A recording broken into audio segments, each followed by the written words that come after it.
2 Coríntios 7, versículo 1 diz assim: Tendo, pois, ó amados, tais promessas, purifiquemo-nos de toda impureza, tanto da carne como do espírito, aperfeiçoando a nossa santidade no temor de Deus.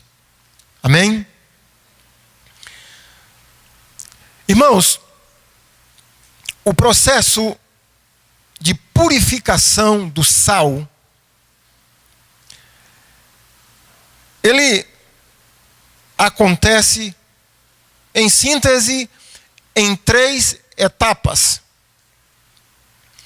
A primeira etapa, a água é retirada do oceano, dos oceanos, do mar, geralmente bombeada, para um reservatório.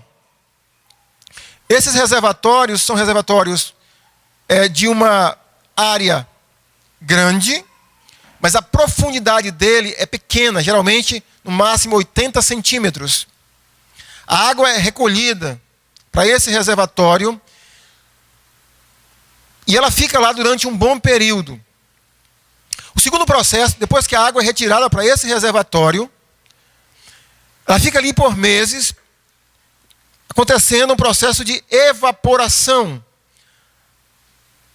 O sol, principalmente o sol, o vento também um pouco, mas basicamente o sol, incide sobre a superfície da água, ela vai evaporando e a parte sólida, os cristais de sal vão ficando acumulados no fundo do reservatório. Depois que a água é retirada por processo de evaporação quase que na sua totalidade, as pessoas pegam literalmente rodos e fazem pirâmides com esse sal, ou com esses cristais que ficam no fundo do recipiente, e máquinas, caminhões, levam esse sal para a segunda etapa, que é o processo de purificação. Esses cristais são colocados em um outro lugar e é jogado água sobre ele para limpar, para purificar, é jogado água salgada inclusive.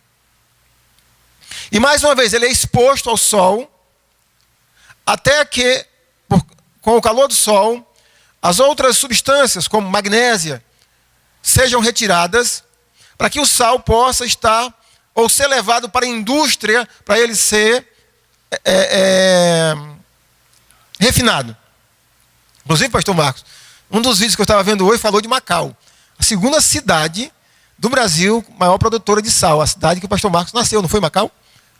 Não, mas morou lá, pastoreou lá, né? Foi. Diz que ele tem um preconceito, né? Eu sei, né? Então, mas então, essas 3 etapas... é cearense, Macau é Rio Grande do Norte, né? Então, do mar para esse local, que é separado para poder haver a evaporação. Depois levado para ser purificado com água, lavado com água, até ser levado para a indústria, para ele ser refinado, então, a gente poder utilizá-lo. Esse é o processo de purificação do sal. Mas esse versículo que a gente leu apresenta para nós o processo de purificação na vida de uma pessoa que entregou a sua vida a Cristo. E tem semelhanças com a purificação do sal. A maneira pela qual a santidade nos é apresentada no Novo Testamento, ela também acontece na vida de qualquer pessoa em 3 etapas. Uma primeira etapa é aquela santidade que nós chamamos de posicional. Quando Deus salva um indivíduo, quando Deus resgata um indivíduo, a Bíblia diz que esse indivíduo foi comprado por sangue precioso e ele é separado para Deus. Essa é a santidade posicional. E ela tem uma semelhança muito grande com o sal na hora que ele é tirado lá do mar, o sal não, desculpa, com a água, e ela é separada num recipiente, num lugar à parte. Mas ainda o sal não está purificado, mas já está separado. Ali, quando é colocado na salina, ela já pertence a um indivíduo, a uma empresa, a uma propriedade, já é uma propriedade, para começar o processo de purificação ou de extração do sal. Da mesma forma que Deus nos tira do mundo e nos traz para o seu reino, nos transporta para o reino do Filho do seu amor, da mesma maneira que o sal é retirado do mar e é levado para um lugar de um dono, de uma pessoa que vai trabalhar para purificar aquele sal. A segunda etapa da santidade que o Novo Testamento nos apresenta é um processo chamado de santidade progressiva, ou de crescimento espiritual, ou de amadurecimento espiritual. A partir do momento que a gente é separado por Deus, para Deus, começa-se a ter na nossa vida um processo de transformação. Deus começa a trabalhar em nós e mudanças começam a acontecer na vida da gente. Transformações começam a acontecer. E coisas que faríamos ou fazíamos, nessa nova etapa agora, a tendência é que a gente vai deixando de fazer. Como Paulo diz, aquele que roubava, não roube mais. Aquele que mentia, não minta mais. Aquele que falava mal, não fale mais. Então, mudanças começam a acontecer. Transformação começa a acontecer. Isso no Novo Testamento, quando eu digo Novo Testamento, nós damos uma nomenclatura a esse processo, chamando de santidade progressiva. É o que nós chamamos aqui de a busca pela santidade. Há uma terceira etapa, que o Novo Testamento também nos apresenta, e também chama às vezes de santificação, que é o processo final. É o momento no qual todo crente em Jesus Cristo, um dia, num determinado momento da nossa vida futura, nós iremos ver Cristo e seremos como Ele é. Esse processo, ou essa etapa da santidade, também nós chamamos de glorificação. Esse versículo, irmãos, apresenta duas dessas etapas da santificação. O processo de estar santo, no sentido de posição, mas também o processo de tornar-se santo, de buscar a santidade. Vamos ler novamente o versículo 1 que diz: tendo, pois, ó amados, tais promessas, purifiquemo-nos de toda impureza, tanto da carne como do espírito, aperfeiçoando a nossa santidade no temor de Deus.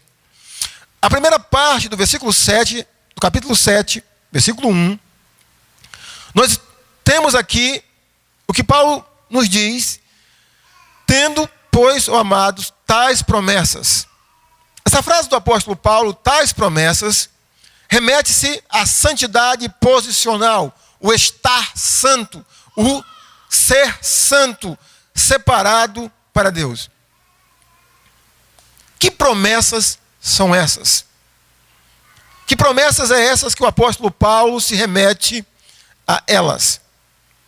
O contexto dessas promessas começa no versículo 14 do versículo 6, que diz assim: não vos ponhais em julgo desigual com os incrédulos, porquanto que sociedade pode haver entre justiça e a iniquidade?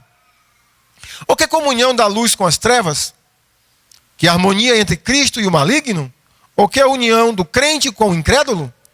Que ligação há entre o santuário de Deus e os ídolos? Porque nós somos santuário do Deus vivente. Como ele próprio disse: habitarei e andarei entre eles, serei o seu Deus e eles serão o meu povo. Por isso, retirai-vos do meio deles, separai-vos, diz o Senhor. Não toqueis em coisas impuras, e eu vos receberei. Serei vosso pai, e vós sereis para mim filhos e filhas, diz o Senhor Todo-Poderoso. Então aqui nós temos aqui, irmãos, as promessas que o apóstolo Paulo cita no versículo 1. Tendo, pois, ó amados, tais promessas.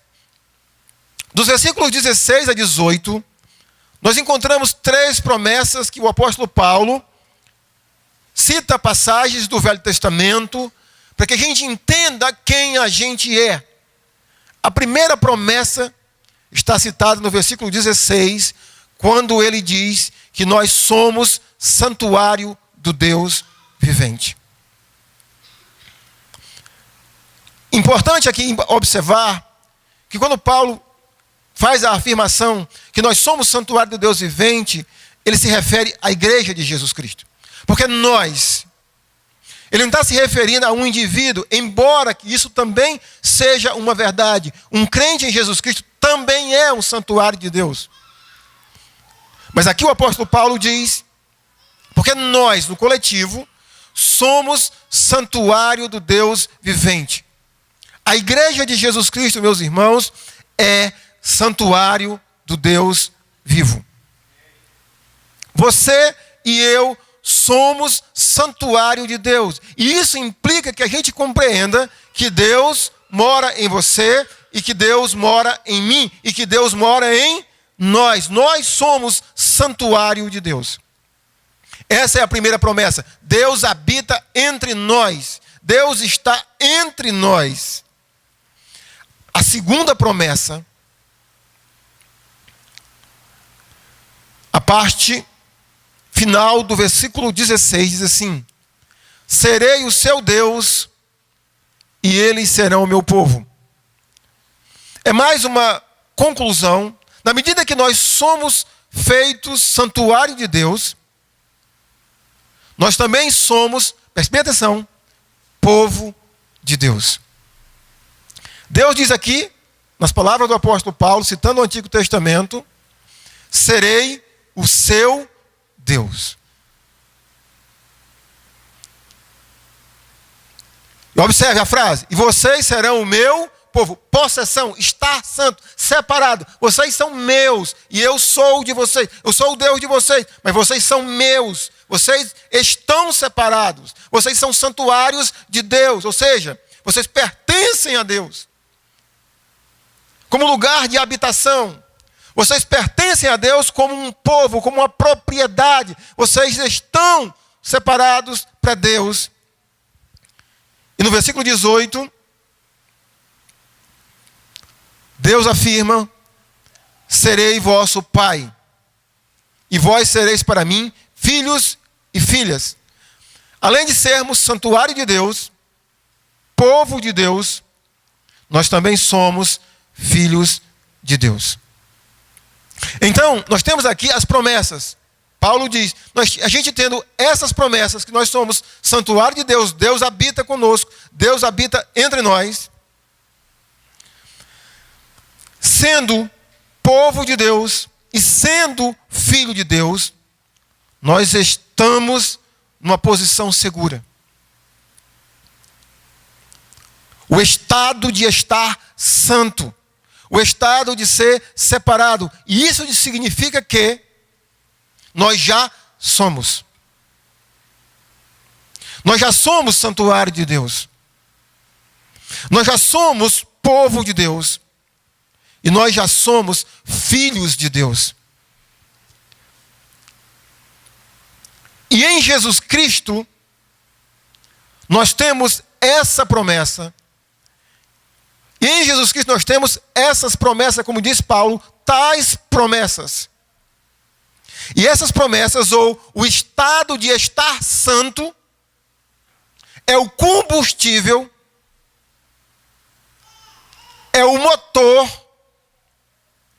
que gera a busca por ser santo. Essas promessas, tendo essas promessas, o natural é que todo indivíduo que tem essas promessas, ele seja impulsionado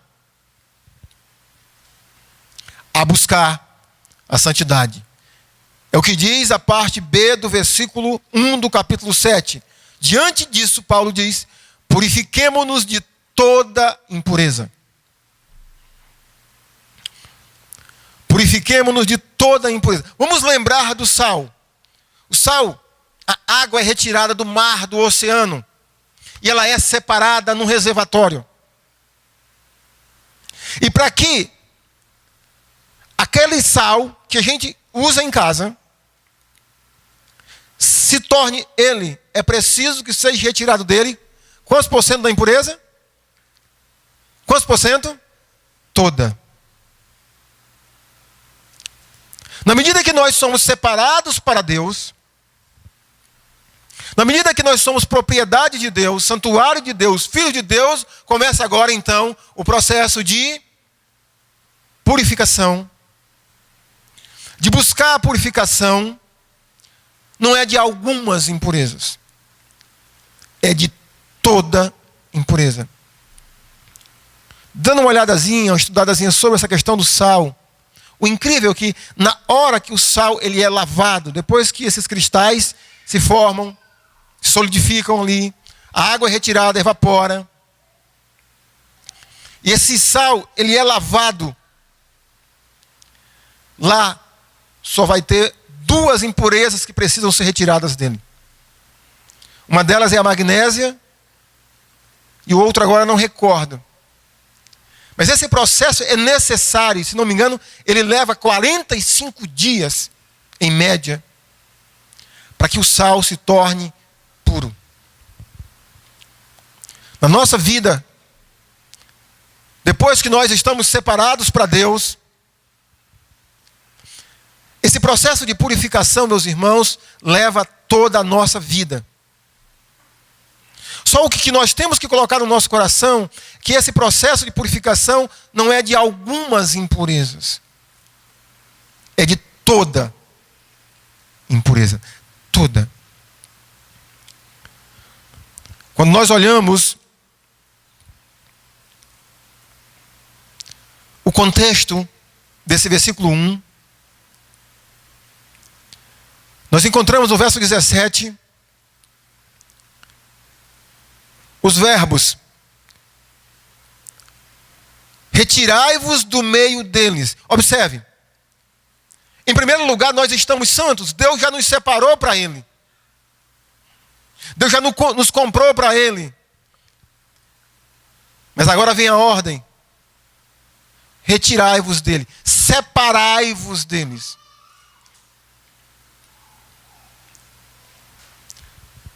Retire-se, separe-se, purifique-se para Deus.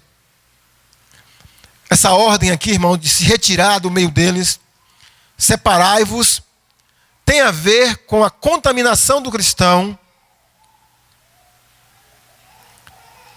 com as impurezas deste mundo. À luz do contexto do capítulo 6, o que está envolvido aqui tem a ver com luz e trevas, Cristo e o maligno,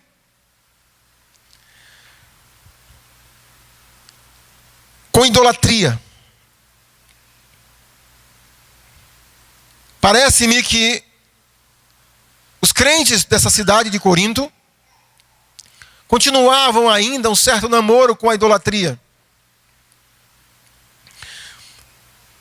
Eu não sei nos nossos dias, mas nos dias da Bíblia, e principalmente aqui, nessa cidade de Corinto, e no Antigo Testamento, por que os crentes, ou no Antigo Testamento, o povo judeu, eles eram tão tendenciosos da idolatria? Porque geralmente, aonde há a idolatria, vai haver a prostituição sexual. Aqui, o apóstolo não cita especificamente, mas o que ele diz é que o cristão não pode estar envolvido com idolatria. Que o cristão não pode estar envolvido não deve estar envolvido com nenhum tipo de coisas impuras. Ele precisa entender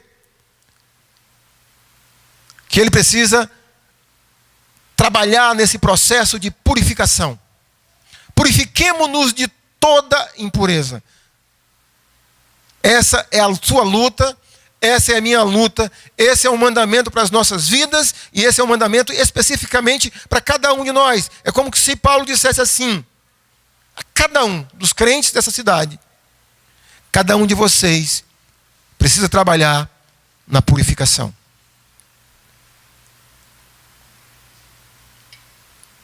Vocês já têm o motor, o impulsionador, vocês já estão santos, em posição, vocês já são santuários de Deus, vocês já são um povo de Deus, vocês já são filhos de Deus, então busquem agora a purificação. Meu irmão e minha irmã, você tem tido como lema para a sua vida a busca pela santidade? Amém. Você tem levado a sério a santidade? Você pensa com seriedade sobre este assunto? Vocês já leram alguma vez, já meditaram alguma vez em Hebreus 12:14? Segui a paz com todos e a sem a qual ninguém verá o Senhor. Quando eu leio esse versículo de Hebreus, eu me pergunto, qual das etapas da santificação? É o estar santo, posicional, é o se tornar santo, o processo progressivo ou o processo final? É possível que os três estejam envolvidos. Porque qualquer indivíduo que está santo em posição, ele vai buscar a santidade como meta para a sua vida. Buscar a santidade, buscar a purificação, não de algumas coisas, mas de toda impureza. E ainda no versículo 1, Paulo acrescenta, tanto da carne quanto do espírito.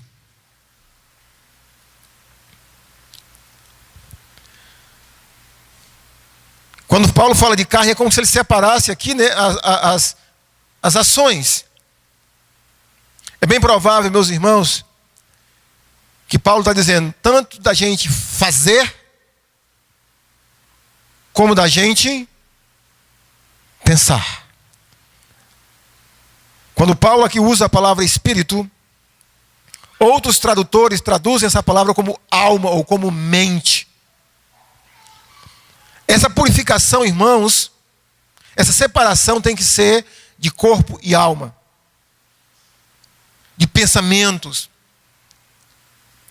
Isso não é uma tarefa tão fácil, porque nós somos todos os dias bombardeados. Conceitos, imagens, sonhos, todas as coisas que são inimigas de Deus, coisas que vêm deste mundo.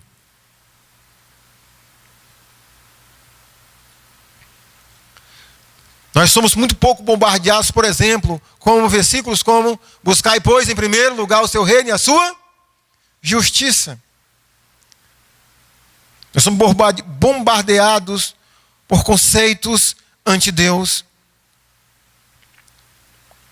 E essas coisas que vão formatando a nossa mente,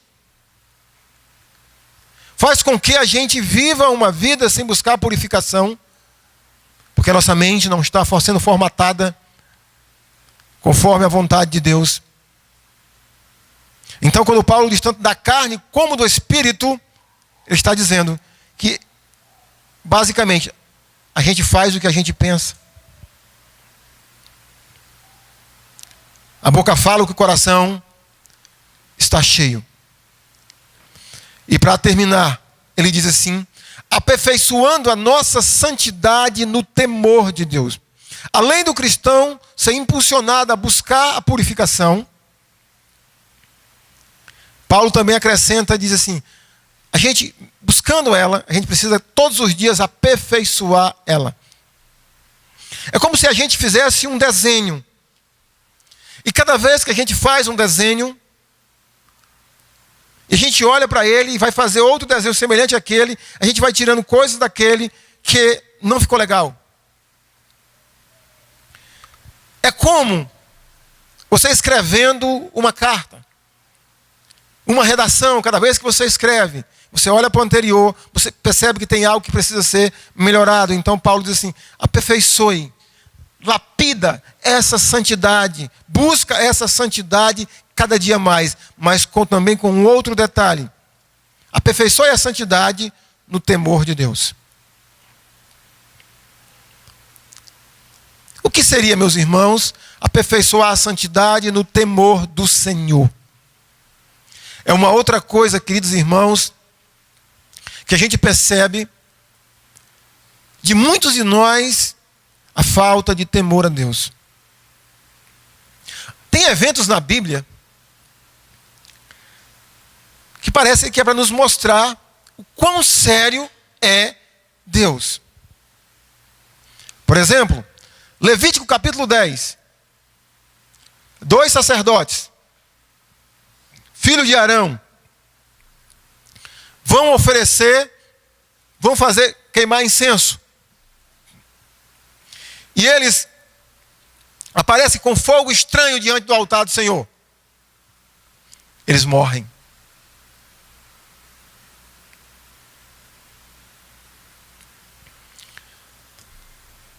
Ananias e Safira, uma meia verdade.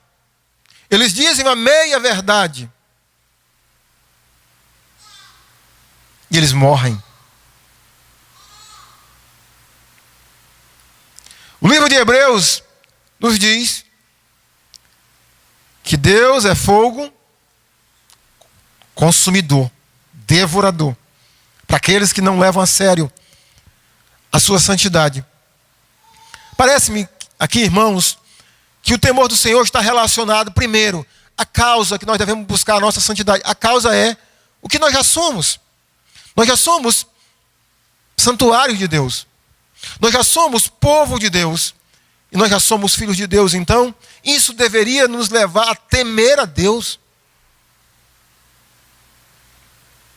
Somos filhos, somos santuários e somos povo de Deus. Isso levaria a nos prostrar diante da majestade de Deus para aperfeiçoar a nossa santidade. Um outro detalhe sobre o temor de Deus é o que nós sabemos sobre Deus. Às vezes, irmãos,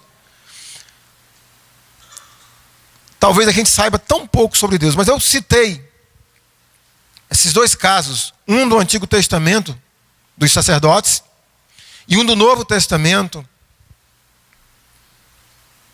para que a gente pare e pense um pouco sobre Deus.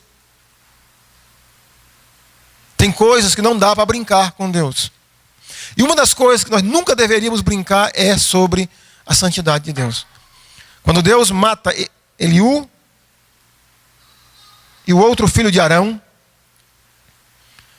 Moisés diz para Arão o que Deus disse para ele: mostrarei a minha santidade em todo aquele que se aproximar de mim.